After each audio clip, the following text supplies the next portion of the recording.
Homens e mulheres de Deus são testados, são provados. É preciso para que a nossa confiança seja profunda no Senhor.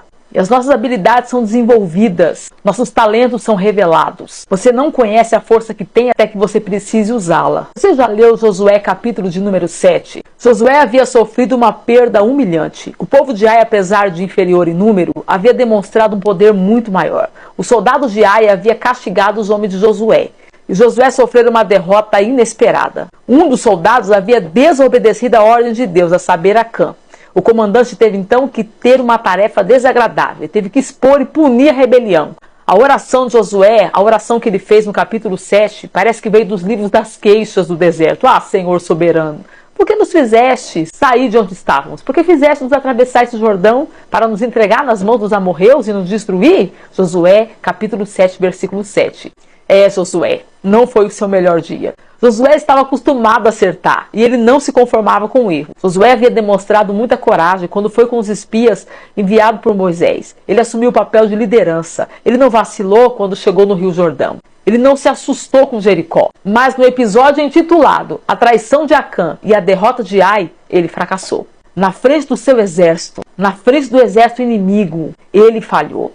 Josué se arrastou de volta para a sua tenda. Todo o acampamento estava abatido. O povo havia enterrado 36 dos seus melhores soldados. Josué sentiu os olhares do povo. As pessoas diziam com os olhares: Josué não é um bom líder, ele não é capaz. Ele nos decepcionou. Ele sabia que o povo estava pensando. E pior, ele mesmo sabia o que ele mesmo estava pensando. A sua mente estava cheia de dúvidas. O que eu estava pensando quando eu aceitei essa sucessão? O que eu estava pensando quando eu aceitei esse emprego?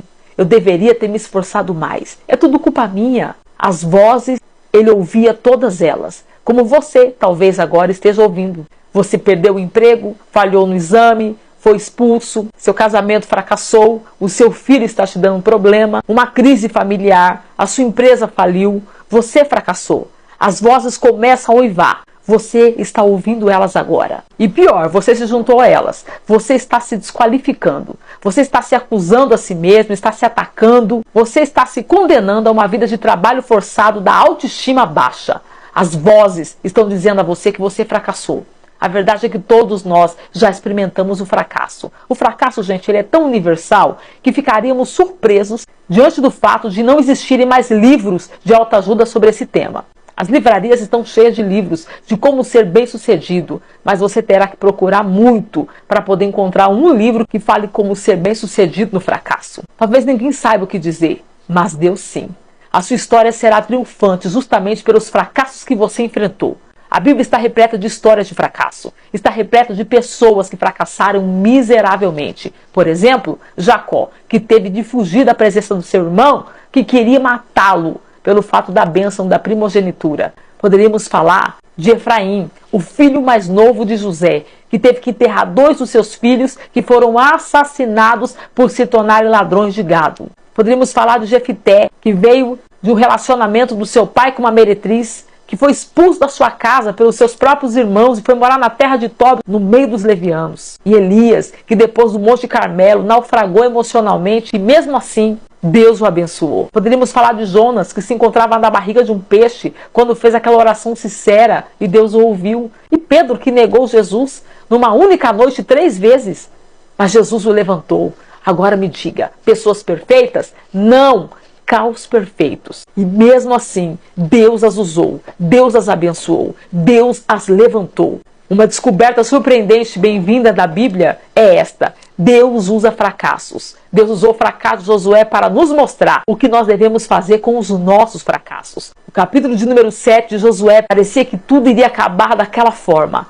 O Senhor rapidamente chamou Josué de volta para a vida. Levante-se. Por que você está aí prostrado? Veja o versículo 10. O Senhor disse para ele no capítulo 8, não tenha medo, não se desanime. Leve todo o exército com você agora e avance contra Ai. O fracasso é um tipo de areia movediça, gente. Você precisa partir para a ação imediatamente, senão você vai afundar. Um tropeço não define ou quebra uma pessoa. Você pode ter falhado, mas o amor de Deus não falha. Encare seus fracassos com fé na bondade de Deus. O Senhor sabia que o colapso aconteceria. Deus já previu o fracasso de Ai. E mesmo assim o Senhor disse a Josué: preparem-se para entrar na terra que eu estou para vos entregar. Josué capítulo 1, versículo 2. Então não há qualquer condição imposta à aliança. Não há letras miúdas. A oferta da terra prometida não depende da nossa perfeição. Depende da perfeição de Deus. Está nas mãos de Deus. Nenhuma derrota é derrota definitiva. O Senhor firma os passos de um homem bom quando a conduta deste o agrada. Ainda que tropece, não cairá. O Senhor, pois, o levantará. Pois o Senhor o toma pela mão. Salmos 37, versículos 23 e 24. Então, gente, é essencial que você entenda isso.